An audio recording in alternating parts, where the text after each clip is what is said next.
ಯಾವ ದೇವಸ್ಥಾನದಲ್ಲಿ ಕೂತ್ಕೊ ಊಟ ತಿಂದಿದೀವಿ, ಯಾವ ರೋಡಲ್ಲಿ ಫುಟ್ಪಾತ್ ಮೇಲೆ ಕೂತ್ಕೊ ಗಿಲ್ಲಿ ಊಟ ತಿಂದಿನ ಎಲ್ಲಾನು ನಂದೈತೆ.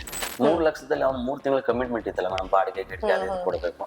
ಆಮೇಲೆ 3 ಲಕ್ಷದಲ್ಲಿ TDS ಕಟ್ಟಾಗಿ ಎಷ್ಟು ಬರುತ್ತೆ? ಎಂಟರ್ಟೈನ್ಮೆಂಟ್ 30,000 ಆದ್ರೆ ಅಲ್ಲೇ 90,000 ಹೊಂಟೆ ಇದೆ. ಇನ್ನು ಬರೋದ್ ಕೈಗೆ 7,10,000 ರೂಪಾಯಿ. 7,10,000 ರೂಪಾಯಿ ಅವ್ನ ಸಾಲ ಎಷ್ಟಿರುತ್ತೆ? ಏನ್ ಮಾಡೋಕ್ಕಾಗುತ್ತೆ? ಬಟ್ ಅವ್ನು ಬಿಗ್ ಬಾಸ್ಗೆ ಹೋಗೋದನ್ನ ಫಸ್ಟ್ ನನಗೆ ಫಸ್ಟ್ ಹೇಳಿ ಹಂಗೆ ಹೇಳ್ದ. ಅಕೌಂಟ್ ನಂಬರ್ ಬಿಡಿ, ಅದು ನೆಕ್ಸ್ಟ್ ಲೆವೆಲ್. ಅದು ಯಾವ ಟೇಬಲ್ ಗೊತ್ತಾದ್ರು ಗೊತ್ತಿಲ್ಲ. 001 ನಂಬರ್ 1 ಇವತ್ತು ಗಿಲ್. ಅವನಿಗೆ ಬೆಲೆ ಕಟ್ಟಕ್ಕಾಗಲ್ಲ. ಅವನ ಕಲೆಗೆ ಮತ್ತೆ ಅವನ ರೆಮ್ಯುನರೇಷನ್ಗೆ ಖಂಡಿತ ಬೆಲೆ ಒಂದ್ ಅಂದಾಜ್ ಹೇಳ್ಬೋದು. ಅದನ್ನ ಹೇಳ್ಬಾರ್ದು. ನಾನು ಬಿಗ್ ಬಾಸ್ ಕಾಮಿಡಿ ಕಲೆ ಬಂದಿದ್ರೆ ಫೈಟ್ ನಡೀತಿದ್ದೆ ಯಾರ್ಯಾರಿಗೆ, ನಂಗೋ ನಿಂಗು. ಕನಿಷ್ಠ ಪಕ್ಷ ಗಿಲ್ಲಿ ಹತ್ರ ಬೆಂಗಳೂರಿಗೆ ಬಂದಾಗ ಅವನ ಹತ್ರ ಪ್ರಾಮಿಸ್ ಅಕೌಂಟು ಇರಲಿಲ್ಲ. ಅವನಿಗೆ ಇದೇ ಅಡ್ರೆಸ್ ಕೊಟ್ಟು ರೆಂಟಲ್ ಅಗ್ರಿಮೆಂಟ್ ಕೊಟ್ಟು ಚಂದ್ರಲೆ ಹೊರತು ಅಕೌಂಟ್ ಮಾಡಿಸಿದ್ದು ಅವನಿಗೆ ಗಿಲ್ಲಿ. ಬಿಗ್ ಬಾಸ್ ವಿನ್ ಆಗೋದು ಯಾವ್ದ್ರಿಂದ? ವೋಟಿಂಗ್ ನಿಂತು ಅಂತಂದ್ರೆ ಅವ್ನ ವೋಟಿಂಗ್ ಲಿಸ್ಟ್ ಎಷ್ಟಿದೆ ಗೊತ್ತಲ್ಲ ನಿಮ್ಗೆ. ಇವಾಗ ಗಿಲ್ಲಿ ಅವ್ರ ಅಡ್ಗೆ ಎಲ್ಲ ತುಂಬಾ ಚೆನ್ನಾಗಿ ಮಾಡ್ತಾ ಇದ್ರು ಅಂತ ಹೇಳಿದ್ರಿ. ಏನ್ ನಿಮ್ಗೆ ಅವ್ರು ಮಾಡ್ತಿದ್ದ ಅಡ್ಗೆಯಲ್ಲಿ ಯಾವ್ದು ತುಂಬಾ ಇಷ್ಟ? ಚಿಕನ್ ಕರಿ, ಸಾಂಬಾರ? ಸಾಂಬಾರ್ ಇಷ್ಟ. ಮಟನ್ ತುಂಬಾ ಇಷ್ಟ ಅವ್ರಿಗೆ ಅಂತ ಬಿಗ್ ಬಾಸ್ ಮನೆಗೆ ಹೋದ್ಮೇಲೆ ಗೊತ್ತಾಗಿದ್ದು. ತುಂಬಾ ಜಾಸ್ತಿ ಮಟನ್ ಪ್ರಿಯರ ಚಿಕನ್ ಪ್ರಿಯರ? ಇಲ್ಲ, ಎರಡು ಪ್ರಿಯ. ಅವನು ಚಿಕನ್ ಮಟನ್ ಏನಿರುತ್ತೋ ಅದಿಲ್ಲ. ಎಲ್ಲಕ್ಕಿಂತ ಹೆಚ್ಚಾಗಿ ಏನಾಗುತ್ತೆ ಅಂದ್ರೆ ನಾನ್ ಮಾಡೋ ತಲೆಕಾಲ್ ಸಾಂಬಾರ್ ತುಂಬಾ ಇಷ್ಟ ಅವನಿಗೆ. ಸಕ್ಕದಾಗಿ ಮಾಡ್ತೀವಿ ತಲೆಕಾಲ್ ಸಾಂಬಾರ್ನ. ಹಂಗಾಗಿ ತಲೆಕಾಲ್ ಸಾಂಬಾರ್ನ ಜಾಸ್ತಿ ತಗೋಬರೋದು. ನಾವ್ ಇಲ್ಲೆಲ್ಲ ಹೋಗಿ ಗಮನಹಳ್ಳಿ ಕೆಳಗಡೆ ಹೋಗ್ಬೇಕಾದ್ರೆ ಫ್ರೆಶ್ ಆಗಿ ಹೋಗೋದು. ಭಾನುವಾರ ಹೋದ್ರೆ ಫ್ರೆಶ್ ಮೇಕೆ ತಲೆ ಸಿಗುತ್ತೆ, ಕಾಲ್ ತಗೋಬಾರು ಅಂತ ಹೇಳಿ ತಗೋಬರೋದು. ತಗೊಂಡ್ ಅಡ್ಗೆ ಮಾಡೋ ಅಂತದ್ದು. ಈಗ ಕೊರೋನಾ ಎಲ್ಲ ಮುಗೀತು, ನೀವಾಗ್ಲೇ ತುಂಬಾ ಭಾವಕರಾದ್ರಿ ಅದ್ರನ್ನ ನೆನ್ಸ್ಕೊಂಡು. ಅದಾದ್ಮೇಲೆ ನಿಮ್ ಇಬ್ರ ಜೀವನ ಹೇಗ್ ಬದ್ಲಾಯ್ತು? ಅವ್ರು ನಿಮಗ್ ಸಪೋರ್ಟ್ ಆಗಿ ನಿಂತ್ಕೊಳ್ಳೋದು, ನೀವ್ ಅವ್ರಿಗೆ ಸಪೋರ್ಟಿವ್ ಆಗಿ ನಿಂತ್ಕೊಳ್ಳೋದು? ಹೌದು, ನಮ್ಮಿಬ್ಬರು ಜನರಲ್ಲಿ ಹಂಗೆ ಇದ್ವಿ. ಯಾಕಂದ್ರೆ ನಂದು ಯಾವ್ದೋ ಪರ್ಸನಲ್ ಕಮಿಟ್ಮೆಂಟ್ 10 ಲಕ್ಷ ಕಮಿಟ್ಮೆಂಟ್ ಇತ್ತು ಮೇಡಮ್ ನನಗೆ. ನಾನು ಪಾರ್ಟ್ ಟೈಮ್ ಅಲ್ಲಿ ನಾನು ಸಿನಿಮಾ, ಅದಕ್ಕಿಂತ ಮುಂಚೆ ನಾನು ಯಾವ್ದೋ ಬಜಾಜ್ ಫೈನಾನ್ಸ್, ಟಾಟಾ ಕ್ಯಾಪಿಟಲ್ ಎಲ್ಲ ಕೆಲಸ ಮಾಡ್ಬೇಕಾದ್ರೆ ಅವಾಗಲೇ 40,000-50,000 ಸಂಬಳ ಬರ್ತಿತ್ತು ನನಗೆ. ಪರ್ಸೆಂಟೇಜ್ ಇತ್ತು, ಮಾಡ್ತಾ ಇದ್ದೆ. ಹಂಗಾಗಿ ಏನೋ ಒಂದು ಕಿರಿಕ್ ಆಗತ್ತೆ ಅಲ್ಲಿ. ತಿಂಗಳು ಇಲ್ಲ ನೀನ್ ಈ ಕೆಲಸನೂ ಮಾಡ್ತಿದ್ಯಾ, ಆ ಕೆಲಸನೂ ಮಾಡ್ತೀಯಾ ಅಂತ ಹೇಳ್ಬಿಟ್ಟು ವಿಡಿಯೋ ಎಲ್ಲ ವೈರಲ್ ಆಗಿ ಸುಮಾರು ಹೆಸರು ಮಾಡಕ್ ಸ್ಟಾರ್ಟ್ ಆದ್ಮೇಲೆ ಅದೆಲ್ಲ ಆಫೀಸಲ್ಲಿ ನಡೀತದೆ. ಇವ್ನಿಗೇನು ಅಷ್ಟೊಂದು ಪ್ರೈವಸಿ ಕೊಡ್ತಾರೆ, ನಮ್ಗೆ ಯಾಕಂಗ್ ಕೊಡಲ್ಲ ಅಂತ. ಹಿಂಗ ಮ್ಯಾನೇಜರ್ಗೂ ನಂಗೂ ಸ್ವಲ್ಪ ಕ್ಲಾಶ್ ಆಗುತ್ತೆ. ಒಂದು ಸಿನಿಮಾ ಮಾಡು, ಇಲ್ಲ ಇದು ಮಾಡು. ನಾನು ಡಿಸೈಡ್ ಮಾಡ್ಬಿಟ್ಟು ನನಗೊಂದು ವಾರ ಟೈಮ್ ಕೊಡಿ ಅಂತ ಹೇಳ್ಬಿಟ್ಟು ಡಿಸೈಡ್ ಮಾಡಿದೆ. ಗಿಲ್ಲಿಗೆ ಹೇಳಿದೆ ನಾನು, ಯಾಕಂದ್ರೆ ಗಿಲ್ಲಿನು ಸೆಟ್ ಕೆಲ್ಸಕ್ಕೆ ಹೋಗ್ತಾ ಇದ್ದ. ಯಾವ್ದಾರು ಸಣ್ಣ ಪುಟ್ಟ ಕೆಲಸ ಇದೆ, ಸಣ್ಣ ಪುಟ್ಟ ಕೆಲ್ಸಕ್ಕೆ ಹೋಗ್ತಾ ಇದ್ದ. ಅವ್ನಿಗೆ ಹೇಳಿದೆ ಗಿಲ್ಲಿಗೆ, ಹಿಂಗಿದೆ ಅಲ್ಲ ಏನ್ ಮಾಡೋದು ಅಂತ. ಒಂದ್ ಕೆಲಸ ಮಾಡಿ ಯೋಚನೆ ಮಾಡಿ ಸಾಮ ಅಂತ ಅಂದ ಅವನು. ಅದೇನಾಗುತ್ತೆ ಗಿಲ್ಲಿ ಬಿಟ್ಟೇ ಬಿಡ್ತಾನೆ ಕೆಲಸ ಅಂತ ಹೇಳಿ ಬಿಟ್ಟಾದ್ಮೇಲೆ ಕೆಲಸ ಬೇರೆದ್ ಮಾಡ್ಬೇಕಲ್ಲ. ಸೀದಾ ಅವ್ನ ಏನೋ ಗಿಲ್ಲಿ ಲಗ್ಗೆರೆಯಲ್ಲಿದ್ದ, ನಾನು ಇಲ್ಲೇ ಚಂದ್ರಲೆ ಹೋಟ್ಲಿಗೆ ಕೂತ್ಕೊಂಡು ಟೀ ಕುಡಿದಿದ್ದೆ ಅಲ್ಲಿ, ಕಾಫಿ ಬೈಟ್ಸ್ ಅಂತ ಐತೆ ಅಲ್ಲಿ. ಅವಾಗ ಸ್ವಿಗ್ಗಿ ಮತ್ತೆ ಜೊಮ್ಯಾಟೊ ಹುಡುಗರಲ್ಲಿ ಬಂದು ಕೂತ್ಕೊಂಡು ಮಾತಾಡ್ತಾರೆ. ಈ ತರ ಬೆಳಿಗ್ಗೆಯಿಂದ ಬರೀ 1,400 ರೂಪಾಯಿ ಆಗೈತೆ ಕಣೋ ಅಂತ. 1,400 ರೂಪಾಯಿ ಬೆಳಿಗ್ಗೆಯಿಂದ ಅಂದೇಟಿಗೆ ಇಮಿಡಿಯೇಟ್ ಆಗಿ ತಿರುಗಿದೆ. ಅಣ್ಣ ಯಾರಪ್ಪ ಇಮಿಡಿಯೇಟ್ ತಿರುಗದೇಟ್ಗೆ ಚಕ್ ಅಂತ ಹೇಳ್ಬಿಟ್ಟು ಅವ್ನು ಏನ್ ಮಾಡ್ಬಿಟ್ಟ, ಕಾಫಿ ಕುಡಿತಾ ಇದ್ದಲ್ಲ, ನಾನು ಕುಡಿದ್ಬಿಟ್ಟು ಅಣ್ಣ ಮಾತಾಡಿಸ್ದೆ. ಅಣ್ಣ ಏನ್ ಕೆಲಸ ಮಾಡೋದು, ಹೆಂಗೆ, ಏನ್ ಕತೆ, ಎಷ್ಟು ಸಂಪಾದನೆ ಮಾಡೋದು ಎಲ್ಲ ಕೇಳಿದೆ. ಅಣ್ಣ ಇದು ಫುಡ್ ಡೆಲಿವರಿ ಮಾಡೋದು ಅಷ್ಟೇ ಅಣ್ಣ, ಅವ್ರು ಆರ್ಡರ್ ಮಾಡ್ತಾರೆ, ನೀನ್ ತಗೊಂಡೋಗಿ ಕೊಡೋದು ಅಂತ. ಅವ್ರು ಫೋನ್ ಮಾಡ್ತಾರೆ, ಇಲ್ಲ ಅಣ್ಣ ಲೊಕೇಶನ್ ಎಲ್ಲ ಹಾಕ್ಬಿಟ್ಟು ನೀನೇನು ಕೆಲಸ ಇಲ್ಲ, ಲೊಕೇಶನ್ ಹಾಕೋ, ರೆಸ್ಟೋರೆಂಟ್ಗೆ ಹೋಗು, ಅದಾದ್ಮೇಲೆ ನೆಕ್ಸ್ಟ್ ರೆಸ್ಟೋರೆಂಟ್ ಫುಡ್ನ ಪಿಕಪ್ ಮಾಡು, ಅದಾದ್ಮೇಲೆ ನೆಕ್ಸ್ಟ್ ಅವ್ರ ಲೊಕೇಶನ್ ಹಾಕ್ತಾರೆ, ಅಲ್ಲಿಗೆ ಹೋಗಿ ಕೊಟ್ಬಿಟ್ಟು ಬರೋದು ಅಷ್ಟೇ ಅಂತ. ಎಷ್ಟು ಸಂಪಾದನೆ ಮಾಡ್ಬೋದಣ್ಣ ಅಂತ ಕೇಳಿದೆ. ಒಂದ್ ದಿನಕ್ಕೆ 2,500 ರೂಪಾಯಿ ಅಂತ ಹೇಳ್ದ. ಒಂದು ದಿನಕ್ಕೆ 2,500 ರೂಪಾಯಿ. ಫ್ಲಾಶ್ ಬ್ಯಾಕ್ ವರೆ 75,000 ರೂಪಾಯಿ ಹೋಗಿದ್ ಕೆಲಸ. ಆಮೇಲೆ ಎಷ್ಟು ಗಂಟೆ ಟೈಮ್ ಕೆಲಸ ಮಾಡ್ಬೇಕು, ಯಾವಾಗ ಬರ್ಬೇಕಣ್ಣ ಕೆಲ್ಸಕ್ಕೆ ಅಣ್ಣ, ನೀನ್ ಯಾವಾಗ ಫ್ರೀ ಇರ್ತದೆ ಅವಾಗ ಮಾಡೋದಣ್ಣ ಅಂತ. ಅಲ್ಲಿಗೆ ನನ್ನ ಮೈಂಡ್ ಓಪನ್ ಆಗಿತ್ತು. ಯಾವಾಗ ಫ್ರೀ ಆಗಿರ್ತೀನೋ ಅವಾಗ ಮಾಡ್ಬೇಕು ಅಂದ್ರೆ ಇದು ನಂಗೆ ರೈಟ್ ಟೈಮ್ ಬಿಸ್ನೆಸ್ ಆಪರ್ಚುನಿಟಿ ಅಂತೇಳಿ ನಾನು ಜೊಮ್ಯಾಟೋಗೆ ಲಾಗಿನ್ ಆದೆ.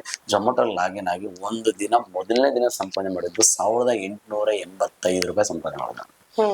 ಆವಾಗ ಇದು ನನಗೆ ಸೂಕ್ತವಾದ ಜಾಬ್ ಅಪ್ಪ, ನಾನು ಸಿನಿಮಾ ಕನಸು ಏನಿದೆಯೋ ಅದನ್ನೆಲ್ಲ ಈಡೇರಿಸ್ಕೊಂಡು ಈ ಕೆಲಸ ಮಾಡ್ಬೋದು ಅಂತೇಳಿ ಪಾರ್ಟ್ ಟೈಮ್ಲಿ ಜೊಮ್ಯಾಟೊ ಡೆಲಿವರಿ ಮಾಡ್ತಾ ನನ್ನ 8-10 ಲಕ್ಷ ಸಾಲನ ನಾನು ನಿಜವಾಗ್ಲೂ ತೀರಿಸ್ತೇನೆ ಅಂದ್ರೆ ಜೊಮ್ಯಾಟೋನೇ. ಅಂದ್ರೆ ಇವಾಗ ದುಡ್ಡು ಕಾಸು ಅಂತ ಬಂದಾಗ ಫ್ರೆಂಡ್ಶಿಪ್ ಗಳು ಯೂಶಲ್ ಆಗಿ ಬ್ರೇಕ್ ಆಗ್ಬಿಡುತ್ತೆ. ಆತರ ಸಿಚುಯೇಷನ್ಸ್ ನಿಮ್ ಮಧ್ಯೆ ಅಥವಾ ಗಿಲ್ಲಿ ಅವ್ರ ಮಧ್ಯೆ ಇತ್ತಾ? ಹೇಗೆ ಇಬ್ರು ಸಪೋರ್ಟ್ ಮಾಡ್ತಿದ್ರ ನಿಮ್ ಕಷ್ಟ ಅಂದಾಗ ಅವ್ರು ನಿಂತ್ಕೊಳ್ಳೋದು ಆತರ?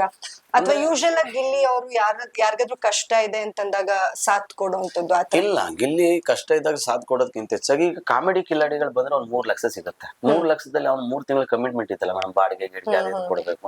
ಆಮೇಲೆ 3 ಲಕ್ಷದಲ್ಲಿ TDS ಕಟ್ಟಾಗಿ ಎಷ್ಟು ಬರುತ್ತೆ?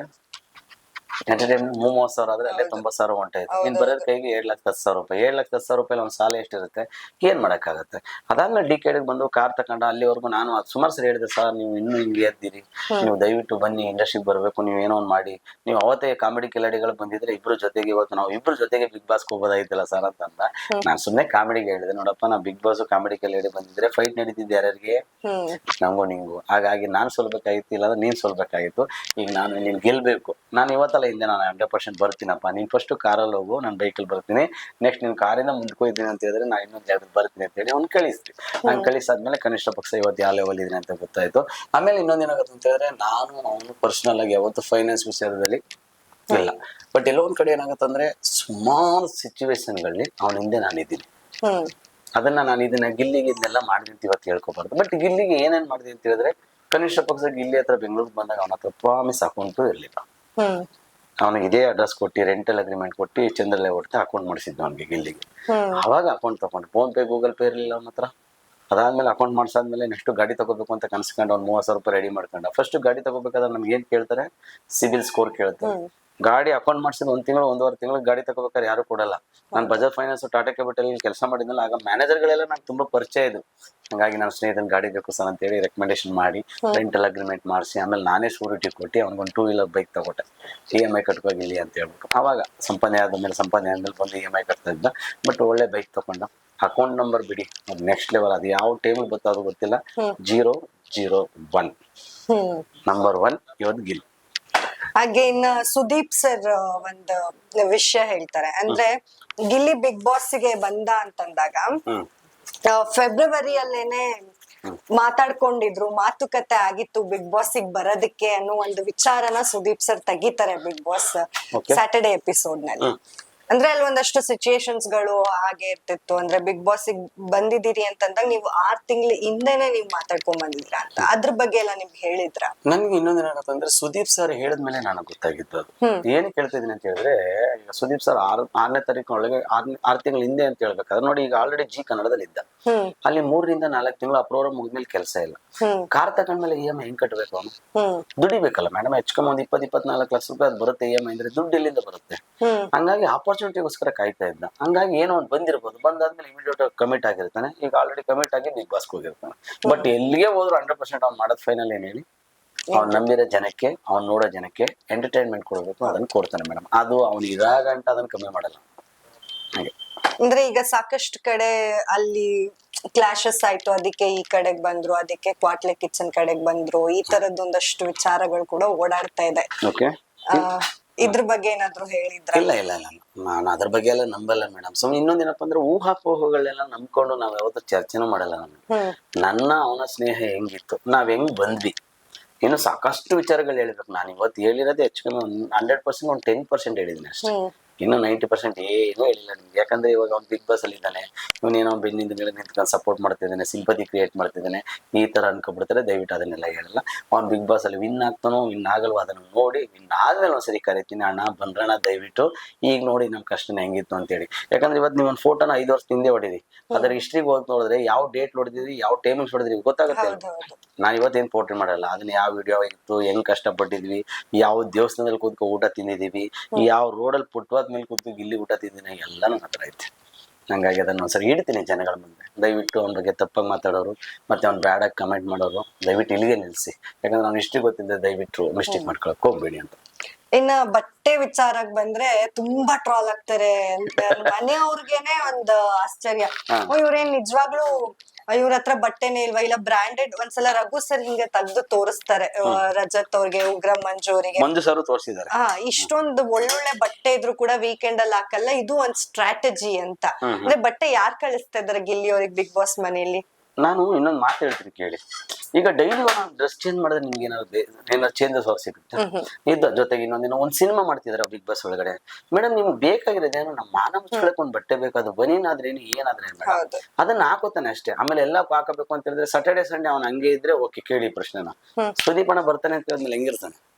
ಅಂದ್ರೆ ಇತ್ತೀಚೆಗೆ ಸ್ಟಾರ್ಟ್ ಮಾಡಿದ್ದಾರೆ. ಫಸ್ಟ್ ಬರೀ ಒಂದ್ ಶರ್ಟ್ ಒಂದ್ ಪ್ಯಾಂಟ್ ಹಾಕೋತಿದ್ರು, ಇವಾಗ ಒಂದ್ ಸ್ವಲ್ಪ ಬ್ಲೇಸರ್ಸ್ ಹಾಕ್ತಾ ಇದಾರೆ. ಅದೆಲ್ಲ ಕಂಪ್ಲೇಂಟ್ ಮಾಡ್ತಾರೆ ಎಲ್ಲ. ಅದಕ್ಕೆ ಇನ್ನು ಹೋಗೋ ಟೈಮ್ ಹತ್ತತ್ರ ಬಂದೈತಲ್ಲ, ಈಗಲಾದ್ರು ಧಮಾಕ ಮಾಡಾಕ್ಬೇಡ ಅಂತ ಹೇಳಿ ಯಾರ್ ಕಳ್ಸೋದ್ ಸರ್ ಬಟ್ಟೆಗಳನ್ನ? ನೀವ ನಿಮ್ ಫ್ರೆಂಡ್ಸ್ ಯಾರ್ ಕಳಿಸ್ತಾ ಇದಾರೆ ಗಿಲ್ಲಿ? ಇಲ್ಲ, ಅವ್ರ ಮನೆಯವರೇ ಕಳಿಸ್ತಾರೆ.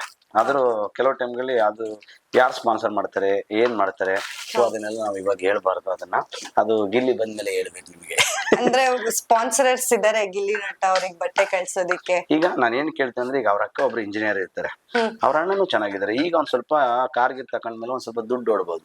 ಜೊತೆಗೆ ಇನ್ನೊಂದೇನಪ್ಪ ಅಂದ್ರೆ, ಬಿಗ್ ಬಾಸ್ ಅಲ್ಲಿ ವೀಕ್ಲಿ ಅವ್ರಿಗೆ ಏನೋ ಸ್ವಲ್ಪ ಎಷ್ಟಿದೆ ಸರ್ ರೆಮ್ಯುನರೇಷನ್ ಯಾರಿಗೆ? ಗಿಲ್ಲಿ ನಟ. ಅವನಿಗೆ ಬೆಲೆ ಕಟ್ಟಕ್ ಆಗಲ್ಲ. ಅವನ ಕಲೆಗೆ ಮತ್ತೆ ಅವನ ರೆಮ್ಯುನರೇಷನ್ಗೆ ಖಂಡಿತ ಬೆಲೆ ಕಟ್ಟ. ಒಂದ್ ಅಂದಾಜ್ ಹೇಳ್ಬೋದು? ಅದನ್ನ ಹೇಳ್ಬಾರ್ದು ನಾನು. ಅಂದಾಜ್ ಹೇಳಿ. ನೀವು ಖಂಡಿತ ಅದನ್ನ ಹೇಳ್ಬೋದು. ನೀವು ಅದನ್ನ ಕೇಳಬಾರ್ದು. ನಾನು ಯಾಕೆ ಹೇಳ್ತಿದ್ವಿ ಅಂತ ಹೇಳಿದ್ರೆ, ನೀವು ಕೇಳ್ತೀರಾ ಅಂತ ಅನ್ಕೊಳ್ಳಿ. ನೆಕ್ಸ್ಟ್ ಯಾರು ಇನ್ನೊಬ್ರು ಬರ್ತಾರೆ, ಇನ್ನೊಬ್ರು ಬಂದ್ಬಿಟ್ಟು ಹೌದಾ ಸರ್ ಅಷ್ಟಿದೆಯಾ ಸರ್ ಅಂತ ಕೇಳ್ಬೋದು. ಅದಕ್ಕೆ ಒಂದ್ ಕ್ವಶನ್ ಹೇಳ್ಬೇಕಾ ನಾನು? ಹಿಂಗಾಗಿ ನಾನು ಅದನ್ನೆಲ್ಲ ಹೇಳಲ್ಲ. ಬಟ್ ಅದನ್ನ ಏನೇನು ಸಿಕ್ತು ಅಂತ ಹೇಳಿದ್ರೆ, ಗಿಲ್ಲಿನೇ ಬರ್ಬೇಕು, ಗಿಲ್ಲಿನೇ ಹೇಳಿದ್ರೆ ಅದಕ್ಕೊಂದು ತೂಕ ಇದೆ ಅಂತ ಹೇಳಿ ನನ್ನ ಒಂದು ಭಾವನೆ. ಈಗ ಬಿಗ್ ಬಾಸ್ ಮನೆಗೆ ಹೋಗೋರೆಲ್ಲ ಒಂದಷ್ಟು ಲಕ್ಷಕ್ಕೆ ಅಂತ ಶಾಪಿಂಗ್ ಮಾಡ್ತಾರೆ. ಗಿಲ್ಲಿ ಅವ್ರು ಶಾಪಿಂಗ್ ಮಾಡಿದ್ರೆ, ಇಲ್ಲ ಇರೋ ಬಟ್ಟೆಗಳನ್ನೇ ಪ್ಯಾಕ್ ಮಾಡ್ಕೊಂಡು ಹೋಗ್ತಾ ಇದೀನಿ ಅಣ್ಣ ಅಂತ ಹೇಳ್ಬಿಟ್ಟು ಹೊರಟ್ಬಿಟ್ರೆ? ಗಿಲ್ಲಿ ಎಲ್ಲಿ ಶಾಪಿಂಗ್ ಮಾಡ್ದ, ಏನೆಲ್ಲ ಶಾಪಿಂಗ್ ಮಾಡ್ದ, ನನ್ನ ಹತ್ರ ಪ್ರೂಫ್ ಇದೆ. ಆದ್ರೆ ಈಗ ಅದನ್ನ ತೋರ್ಸಲ್ಲ, ಅರ್ಥ ಆಯ್ತಾ? ಯಾಕಂದ್ರೆ ದೊಡ್ಡ ಶೋರೂಮು, ರೇಮಂಡ್ ಶೋರೂಮ್ ಹೋಗೋನೆ, ಅದು ದೊಡ್ಡ ಶೋರೂಮ್ ಪರ್ಚೇಸ್ ಮಾಡಿದಾನೆ, ಇದ್ಯಾವುದೂ ಇಲ್ಲ ಮೇಡಮ್. ಯಾಕಂದ್ರೆ ಅವನು ಪುನೀತ್ ಸರ್ ಅದನ್ನ ತುಂಬಾ ಅನುಸರಿಸ್ತಿದ್ದ. ಅವನು ಸಿಂಪಲ್ ಈಗ ಎಷ್ಟೋ ಜನ ಮಾಧ್ಯಮದಲ್ಲಿ ಹೇಳಿದ್ದಾರೆ, ಪುನೀತ್ ಸರ್ ಸಿಂಪಲ್ ಆಗಿರೋ ಬಟ್ಟೆಗಳನ್ನ ಹಾಕತ್ತಿದ್ರು ಅಂದ್ರೆ, ಅವ್ರ ತರ ಪುನೀತ್ ಸರ್ ತರ ಅವನು ಏನ್ ಬೇಕಾದ್ದು ಯಾವ ಸಿಕ್ಕತ್ತ ಅದ ಹಾಕಲು. ನನ್ಗೆ ಏನಾಗ್ಬೇಕು, ನಾನು ಚೆನ್ನಾಗಿ ಕಾಣಿಸ್ತೀನಿ ಅನ್ನೋ ಮೈಂಡ್ ಸೆಟ್ ಅವನಿಗಿಲ್ಲ. ಅದನ್ನು ಮರಿಬೇಡಿ ನೀವು. ಅವ್ನ್ ಬೇಕಾಗಿದ್ದೇನೋ ಒಂದು ಬಟ್ಟೆ, ಅದ್ ಬಟ್ಟೆ ಯಾರ್ದಾದ್ರೇನು ಹಾಕೋಣ ಅಂತ ಹೇಳ್ಬಿಟ್ಟು ಸೀದಾ ಹಾಕತಾನೆ. ಅದ್ರ ಜೊತೆಗೆ ಇನ್ನೊಂದು ಅವ್ರದೆಲ್ಲ ತೋರಿಸ್ತಾರಲ್ಲ ಬಟ್ಟೆಗಳು, ಅದನ್ನೆಲ್ಲ ಹಾಕಬೋದಲ್ಲ ಇವತ್ತಲ್ಲ ನಾಳೆ ಹಾಕೋತಾನೆ. ನನ್ ಬಿಗ್ ಬಾಸ್ ಸೆಲೆಕ್ಟ್ ಆಗಿದ್ದೀನಿ ಕೆಂದ್ರಿ ಅಂತಂದ್ರು. ಹಬ್ಬ ಲಾಟ್ರಿ ಬನ್ನಿ, ಹಾಗಾದ್ರೆ ಬೇಗ 1 kg ಮಟನ್ ತಗೊಬರೋಣ ಅಂತ ಹೇಳ್ಬಿಟ್ಟು ಸೀದಾ ಕರ್ಕೊಂಡ್ಬಂದ್ವಿ. ಇಲ್ಲೇ ಕರ್ಕೊಂಡ್ಬಂದು ಇಲ್ಲೇ ಊಟ ಮಾಡಿ, ಆಮೇಲೆ ಅವ್ನು ಎಂಟ್ರಿ ಆಗಿ ಪಟ್ಟು ಅವನು ಬಿಗ್ ಬಾಸ್ ಹೋಗೋಣ, ಯಾರಿಗೂ ಹೇಳಕ್ ಹೋಗ್ಬಿಡಿ ಸರ್, ಫೈನಲ್ ಮಿಸ್ ಕ್ಯಾನ್ಸಲ್ ಆಗ್ಬಿಟ್ಟದು ಅಂತಂದ್ರು. ನಾನು ಅವ್ನಿಗೆ ಏನ್ ಹೇಳಿಲ್ಲ ಬಿಡಿ ಸರ್ ಅಂತ ಹೇಳ್ಬಿಟ್ಟು, ಯಾರಿಗೂ ಹೇಳಿರ್ನಿಲ್ಲ ನಾವು. ಬಟ್ ಅವ್ನು ಬಿಗ್ ಬಾಸ್ ಹೋಗೋದನ್ನ ಫಸ್ಟ್ ನನಗೆ ಹಂಗೆ ಹೇಳ್ದ. ಆಮೇಲೆ ಇನ್ನೇನ್ ಬಿಡಿಯಪ್ಪ, ನಿಮ್ ಕಾಮಿಡಿ ಬಸ್ ಆಗ್ಬಿಟ್ರಲ್ಲ ನೀವು ಅಂತೇಳಿ ಅನ್ಕೊಂಡೆ ನಾನು. ಓಕೆ, ಈಗ ಬಿಗ್ ಬಾಸ್ ಮನೆಗೆ ಹೋಗ್ತಾರೆ ಅಂದಾಗ ಫಸ್ಟ್ ನಿಮಗೆ ನ್ಯೂಸ್ ಬ್ರೇಕ್ ಮಾಡಿದ್ದಾರೆ. ಅವ್ರ ಮನೆಯವ್ರ ರಿಯಾಕ್ಷನ್ ಹೇಗಿತ್ತು, ಅದನ್ನೇನಾದ್ರು ಹೇಳಿದ್ರ? ನೋಡಿ, ಈಗ ಮನೆಯವ್ರ ರಿಯಾಕ್ಷನ್ಗೆ ಯಾವ್ದಕ್ಕಿನ್ನ ಖುಷಿ ಇಲ್ಲ. ಆಮೇಲೆ ಅವ್ರ ಅಪ್ಪ ಅಮ್ಮ ಇದಾರಲ್ಲ, ಪಾಪ ಅವ್ರ ಅಪ್ಪ ಅಮ್ಮನಿಗೆ ಕನಿಷ್ಠ ಪಕ್ಷ ಈ ಬಿಗ್ ಬಾಸ್ ಎಂಟರ್ಟೈನ್ಮೆಂಟ್ ಹೊರಗಿನ ಜಗತ್ ಬಗ್ಗೆ ಅಷ್ಟೇ. ಅವ್ರ ಮನೆಗೆಲ್ಲ ಹೋಗಿದ್ದೆ? ಹೋಗಿದ್ದೀನಿ, ಅವ್ರ ಮನೆಗೆಲ್ಲ ಹೋಗಿದ್ದೀನಿ. ಅವ್ರ ಮನೆಗೆ ಹೋಗಿದ್ಮೇಲೆ ಕನಿಷ್ಠ ಪಕ್ಷ ಅವ್ರ ಹತ್ರ ಹೋದಾಗ ಅವ್ರಪ್ಪ ಒಳ್ಳೆ ಟ್ರೀಟ್ ಮಾಡಿದ್ರು. ಜೊತೆಗೆ ಅವ್ರ ಅಪ್ಪ ಅಮ್ಮ ನಾನೇನ್ ಕಂಡ್ರೆ ತುಂಬಾ ಇಷ್ಟ ಅವ್ರ ಅಪ್ಪ ಅಮ್ಮನಿಗೆ. ಯಾಕಂದ್ರೆ ನಾನು ಹಿಂದೆ ಇದ್ದೆ, ಇಲ್ಲಿ ಹಿಂದೆ. ಈಗ ಅಂದ್ರೆ ಇವಾಗ ಇಷ್ಟೊತ್ತು ನಾವು ಗಿಲ್ಲಿ ಅವ್ರು ಹೇಗಿದ್ರು ಏನು ಅನ್ನೋದ್ರ ಬಗ್ಗೆ ಎಲ್ಲ ತಿಳ್ಕೊಂಡ್ವಿ, ಅವ್ರ ಫ್ಯಾಮಿಲಿ ಎಲ್ಲಾನು ತಿಳ್ಕೊಂಡ್ವಿ. ಇನ್ನ ಎಲ್ರಿಗೂ ಗೊತ್ತಿರೋ ವಿಷಯ, ಅವ್ರ ಮಂಡ್ಯ ಕಡೆಯವರು, ಅದಕ್ಕೆ ಅಷ್ಟು ಅದ್ಭುತವಾದ ಸ್ಲ್ಯಾಂಗ್ ಇದೆ ಅಂತ. ಸರಿ, ಈಗ ಅವ್ರು ಎಲ್ಲೆಲ್ಲಿ ಅಂದ್ರೆ ಇರ್ತಿದ್ರು, ಏನು ಹೋಗ್ತಾರಲ್ಲ ಹರಟೆ ಮಾಡಿರೋದಾಗಿರ್ಬೋದು, ತುಂಬಾ ನಾವ್ ನೋಡ್ತಿರ್ತೀವಲ್ಲ ರಘು ಸರ್ ಮೇಲೆ ಮಲ್ಕೊಂಡೇ ಇರ್ತಾ ಇದ್ದಿದ್ದು, ಅವ್ರಿಗೆ ಬೇಕಂತ ರಘು ಅಣ್ಣ ಅಂತ ಕರ್ಕೊಂಡು ಇರಿಟೇಟ್ ಮಾಡೋದು, ಅಶ್ವಿನಿ ಮೇಡಮ್ ಟಾಂಗ್ ಕೊಡೋದು.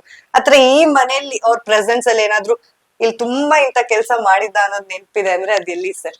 ನೋಡಿ, ಒಂದಿನ ಇಲ್ಲಿ ಅಡಿಗೆ ಮಾಡ್ತಾ ಇದ್ದ. ಅವನೇನು ಇಯರ್ಫೋನ್ ಹಾಕೊಂಡ್ ಅಲ್ಲಿ ಕೂತಿದ್ದ. ಒಂದ್ ರೈಸ್ ಇಡ್ಬೇಕು, ಎಷ್ಟು ವಿಜಿಲ್ ಆಫ್ ಮಾಡ್ಬೇಕು? 3. ಅವ್ನ ಆಪೇ ಮಾಡಿರ್ಲಿಲ್ಲ, ಮರ್ತ್ ಬಿಟ್ಟಿದ್ದಾರೆ. ಹಂಗಾಗಿ 6 ವಿಜಿಲ್ ಆಗ್ಬಿಟ್ಟೈತೆ. ಅವಾಗ ಅದು ರೈಸ್ ಆಗ್ಲಿಲ್ಲ, ಗಂಜಿ ಆಯ್ತು ಕುಡಿದ್ರಿ ಅಷ್ಟೇ. ಸೊ ಆ ತರದೊಂದು ಇನ್ಸಿಡೆಂಟು. ಆಮೇಲೆ ಇಲ್ಲೇ ಚಿಕನ್ ಮಟನ್ ಎಲ್ಲ ತೊಳಿಬೇಕಾದ್ರೆ ಪಕ್ಕದಲ್ಲೇ ಇರ್ತಾನೆ. ಸರ್ ಸಕ್ಕತ್ತಾಗಿರ್ಬೇಕು ಟೇಸ್ಟ್ ಅಂದ್ಬಿಟ್ಟು ಅಲ್ಲಿ ಮಟನ್ ಚಿಕನ್ ಅವ್ನು ತೊಳೆಯೋದು, ನಾನು ಅಡಿಗೆ ಮಾಡೋದು. ಅದಾದ್ಮೇಲೆ ನಾವಿಬ್ರು ಏನಿರ್ತದೆ ಶೇರ್ ಮಾಡ್ಕೊತಾ ಇದ್ವಿ. ಈರುಳ್ಳಿ ಎಲ್ಲ ಅವ್ನು ಕಟ್ ಮಾಡ್ತಾ ಇದ್ದೆ, ನಾನು ಅಡಿಗೆ ಮಾಡ್ತಾ ಇದ್ದೆ. ಮುದ್ದೆಗೆ ಏನ್ ಪ್ರಿಪರೇಷನ್ ಮಾಡ್ಬೇಕು.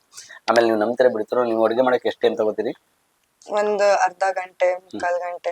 ನಮ್ದು ಹಂಗೆ ಚಿಕನ್ ಮಟನ್ ತಗೊಬಂದ್ರೆ 20 ನಿಮಿಷಕ್ಕೆ ಮುದ್ದೆ ಗಿದ್ದೆ ರೈಸು ಅಡಿಗೆ ಎಲ್ಲ ಆಗ್ಬಿಡ್ತದೆ. 25 ನಿಮಿಷ ಬೇಕಾದ್ರೆ ಒಂದ್ಸರಿ ಟ್ರೈ ಮಾಡಿ ನೋಡಿ. ಗಿಲ್ಲಿಯವ್ರ ಸ್ಪೀಡು, ಅಡಿಗೆ ಮಾಡೋದ್ರಲ್ಲೂ ಸ್ಪೀಡು. ಯಾಕಂದ್ರೆ ನಾವ್ ಇಬ್ರು ಮಾಡ್ತೀವಿ, 2 ಸ್ಟವ್ ಐತಲ್ಲ ಮೇಡಮ್. ಒಂದ್ ಕಡೆ ರೈಸ್ ಇಡ್ತಿದ್ವಿ, ಇನ್ನೊಂದ್ ಕಡೆ ಚಿಕನ್ ಮಾಡ್ತಿದ್ವಿ, ಇಲ್ಲ ಮಟನ್ ಮಾಡ್ತಿದ್ವಿ. ಅದ್ ಕೂಗ ಅಷ್ಟ್ರಲ್ಲಿ ಇಮಿಡಿಯೇಟ್ ರೈಸ್ ಆಗ್ಬಿಟ್ಟಿರೋದು. ರೈಸ್ ಆದ ಇಮಿಡಿಯೇಟ್ ಮುದ್ದೆ ಮಾಡ್ಬಿಡೋದು, ಕೂತ್ಕೊಳ್ಳೋದು. ದಿನ ಮುದ್ದೆ ತಿಂತಾರೆ? ನಾವು ರೆಗ್ಯುಲರ್ ಆಗಿ ಮುದ್ದೆ. ನಮಗೆ ಮುದ್ದೆ ನಿದ್ದೆ ತಪ್ಸಾಗಿಲ್ಲ. ಹೀಗಾಗಿ ಇಲ್ಲಿದ್ದು ನೋಡಿ, ಗಿಲ್ಲಿಗೆ ನಾನು ಶಾರ್ಟ್ ಮೂವೀಸ್ ಮಾಡ್ಬೇಕು ಅಂತ ಹೇಳಿದ್ದು ಇದೇ ಅಮೂಲ್ಯ ರತ್ನ. ಇದು ಗಿಲ್ಲಿಗೋಸ್ಕರ ಮಾಡಿದ್ದೆ ಕಾನ್ಸೆಪ್ಟ್ ಇದು. ಸೊ ಜಗ್ಗಪ್ಪ ಮಾಡಿದ್ರಲ್ಲ ಆ ಕ್ಯಾರೆಕ್ಟರ್ ಗಿಲ್ಲಿ ಮಾಡ್ಬೇಕಾಗಿತ್ತು. ಎಕ್ಸ್ಪೆಷಲಿ ಇದು ಅಮೂಲ್ಯ ರತ್ನ ಅನ್ನೋದು ನೆಕ್ಸ್ಟ್ ಲೆವೆಲ್ ಇದೆ ಮೇಕಿಂಗ್. ಸರಿ ಯೂಟ್ಯೂಬ್ ಅಲ್ಲಿ ಹೋಗಿ ನೋಡಿದ್ರೆ ಅಮೂಲ್ಯ ರತ್ನ ಕನ್ನಡ ಶಾರ್ಟ್ ಮೂವಿ ಅಂತ ಹಾಕಿದ್ರೆ ಖಂಡಿತ ಬರುತ್ತೆ. ಅದಾದ್ಮೇಲೆ ನೆಕ್ಸ್ಟ್ ಆರುಷಿ ಅಂತ ಮಾಡಿದೆ.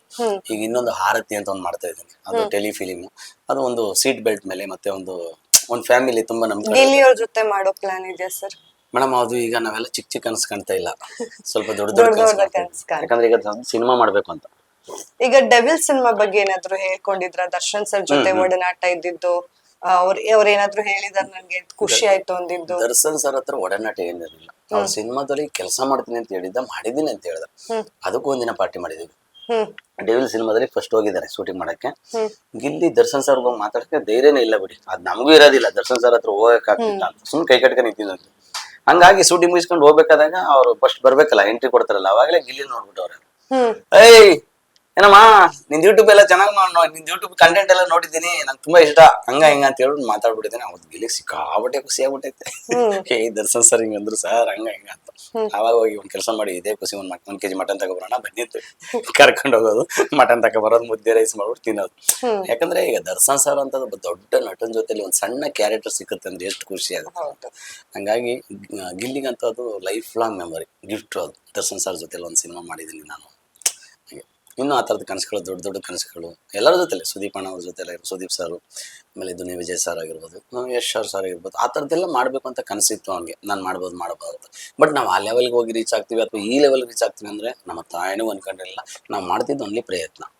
ಇನ್ನ ಶಿವಣ್ಣ ಅವರು ಸಿಕ್ಕಾಪಟ್ಟೆ ಪ್ರಮೋಟ್ ಮಾಡ್ತಾರೆ ಗಿಲ್ಲಿ ಅವ್ರನ್ನ. ಅವ್ರದ್ದೊಂದು ಸ್ಟೆಪ್ ನ ಹೇಳ್ಕೊಂಡು ಅದೊಂದ್ 2-3 ವಿಡಿಯೋ ಕೂಡ ವೈರಲ್ ಆಗಿದೆ. ಒಂದ್ 2-3 ಸಂದರ್ಭಗಳಲ್ಲೂ ಕೂಡ ಅವರು ಹೆಸರು ಒಂದ್ ಕಡೆ ಹೆಸರು ತಗೊಂಡಿದ್ದಾರೆ, ಒಂದ್ ಕಡೆ ಅವ್ರ ಮ್ಯಾನರಿಸಮ್ ನೇ ಹೇಳಿದ್ದಾರೆ. ಸೊ ಅವ್ರ ಜೊತೆ ಇದ್ದಂತಹ ಒಡನಾಟದ ಬಗ್ಗೆ ಎಲ್ಲ ಹೇಳ್ತಾ ಇದ್ರ? ಶಿವಣ್ಣ ಹಿಂಗೆ ಹೇಳ್ತಾರೆ ನನ್ಗೆ, ಆತರ ಎಲ್ಲ ಹೇಳ್ತಿದ್ರ? ಹೌದೌದು. ಈಗ ಕಾಮಿಡಿ ಕಿಲ್ಲಡಿಗಿಂದ ಹೋಗಿದ್ದೆ ಬಿಬಿಗೆ ಹೋಗಿ ಬೆಜ್ಜಾಯ್ ಬೆಚ್ಚರ್. ಶಿವಣ್ಣ ಇಂಟ್ರೊಡಕ್ಷನ್ ಕೊಟ್ಟಿದ್ದೆ ಡಿ.ಕೆ.ಡಿ. ಡಿ.ಕೆ.ಡಿ ಒಂದು ಸಾಂಗು ಮತ್ತೆ ಈ ಪಾರ್ಟಿ ಕಾಮಿಡಿ ಇದ್ದು ಬಿದ್ದು ನಗ್ತಿದ್ರು ಶಿವಣ್ಣ. ಯಾಕಂದ್ರೆ ಶಿವಣ್ಣ ಅವ್ರಿಗೆ ಆ ಟೈಮಲ್ಲಿ ಸ್ವಲ್ಪ ಕ್ಯಾನ್ಸರ್ ಏನೋ ಸಮಸ್ಯೆ ಆಗಿದೆ. ಎಷ್ಟೋ ಸರಿ ಗಿಲ್ಲಿ ನೆನ್ಸ್ಕೊಂಡು ಅಥವಾ ಗಿಲ್ಲಿ ಜೊತೆ ಮಾತಾಡ್ಬೇಕು, ಅಟ್ಲೀಸ್ಟ್ ನಿನ್ ಜೊತೆ ಮಾತಾಡೋದು ಖುಷಿ ಆಗುತ್ತೆ ಅಂತ ಎಲ್ಲ ಮಾತಾಡೋದು. ಗೀತಾಕ ಅವರಿದ್ರು. ಹಂಗಾಗಿ ಒಂದ್ಸರಿ ಅಮೂಲ್ಯ ರತ್ನ ಶಿವಣ್ಣನ ತೋರಿಸ್ಬೇಕು, ಮೀಟ್ ಮಾಡ್ಸೋಣಪ್ಪ ಅಂತ ಹೇಳ್ಬಿಟ್ಟು ಕೇಳಿದೆ. ಅಷ್ಟರಲ್ಲಿ ಸಮಥಿಂಗ್ ಏನಾಗಿತ್ತು, ಮೀಟ್ ಮಾಡ್ಸಕ್ ಆಗ್ಲಿಲ್ಲ. ಹಾಗಾಗಿ ಶಿವಣ್ಣ ಅವರು ಗಿಲ್ಲಿನ ತುಂಬಾ ಇಷ್ಟಪಡೋದು ಗೊತ್ತು. ನಾನು ಒಂದ್ 2-3 ಸರಿ ಫೋನ್ ಮಾಡಿದ್ದಾರೆ.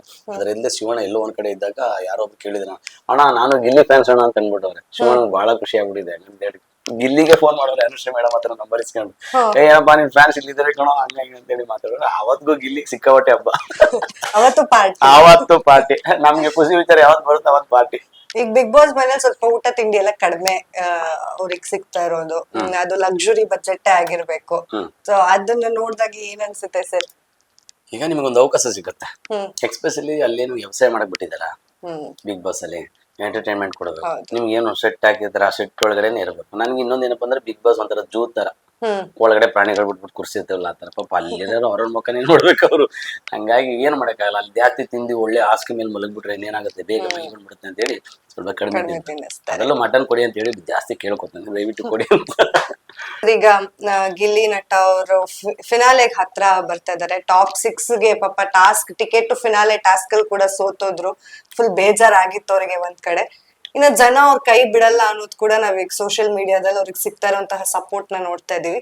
ಅಂದ್ರೆ ಅದು ಓಟ್ಸ್ ಗೆ ಕೂಡ ಕನ್ವರ್ಟ್ ಆಗ್ಬೇಕಾಗತ್ತೆ. ಸಪೋರ್ಟ್ ಅನ್ನೋದಕ್ಕಿಂತ ಓಟಿಗೆ ಕನ್ವರ್ಟ್ ಆಗ್ಬೇಕಾಗತ್ತೆ. ಸೊ ನೀವು ಎಷ್ಟು ವೋಟಿಂಗ್ ಮಾಡಿಸ್ತಾ ಇದೀರಾ ಜನರ ಕೈಯಲ್ಲಿ? ಹಾಗೆ ಕೊನೆಯದಾಗಿ ಗಿಲ್ಲಿ ನಟ ಅವ್ರ ಬಗ್ಗೆ ಏನಾದ್ರು ಹೇಳೋದಿದೆ ಅಂದ್ರೆ? ನೋಡಿ, ನಾನು ಪ್ರಾಮಿಸು ನನ್ಗೆ ಗಿಲ್ಲಿ ನಟ ವೋಟ್ ಮಾಡಿ ಅಂತ ನಾನು ಮಾಧ್ಯಮದಲ್ಲಿ ಕೇಳ್ತೀನಿ, ಸಪೋರ್ಟ್ ಮಾಡಿ ಅಂತ. ನಾನೇ ಪರ್ಸನಲ್ ಹೋಗಿ ಗಿಲ್ಲಿನ ಮಾಡಿ ಅಂತ ಹೇಳಲ್ಲ. ಗಿಲ್ಲಿಗೆ ಆತರ ಟ್ಯಾಲೆಂಟು ಮತ್ತೆ ಆ ಕೆಪಾಸಿಟಿ ಖಂಡಿತ ಐತೆ. ಕರ್ನಾಟಕ ಜನ ಕೈ ಬಿಡಲ್ಲ, ನಾನು ವೋಟ್ ಮಾಡೇ ಮಾಡ್ತಾರೆ. ಬಿಗ್ ಬಾಸ್ ವಿನ್ ಆಗೋದು ಯಾವ್ದ್ರಿಂದ? ವೋಟಿಂಗ್ ಅಂತಂದ್ರೆ ಅವ್ನ ವೋಟಿಂಗ್ ಲಿಸ್ಟ್ ಎಷ್ಟಿದೆ ಗೊತ್ತಲ್ಲ ನಿಮ್ಗೆ. ಆ ಲೆವೆಲ್ ಬಂದ್ರೆ ಅವ್ನು ಗಿಲ್ಲಿನೇ ಬರ್ಬೋದು. ನಾವಂತೂ ಕಾನ್ಫಿಡೆಂಟ್ ಯಾವತ್ತೂ ಬಿಟ್ಕೊಟ್ಟಿಲ್ಲ. 100% ಗಿಲ್ಲಿನೇ ವಿನ್ ಆಗೋದು. ಸೊ ಮಾಧ್ಯಮದವರಲ್ಲಿ ನಾನು ನಿಮ್ಮ ಒಂದು ಚಾನಲ್ ಮುಖಾಂತರ ಏನಾದ್ರು ಕೇಳ್ತೀನಿ ಅಂತ ಹೇಳಿದ್ರೆ ಖಂಡಿತ ಗಿಲ್ಲಿ ನಟನ್ಗೆ ಖಂಡಿತ ಸಪೋರ್ಟ್ ಮಾಡಿ.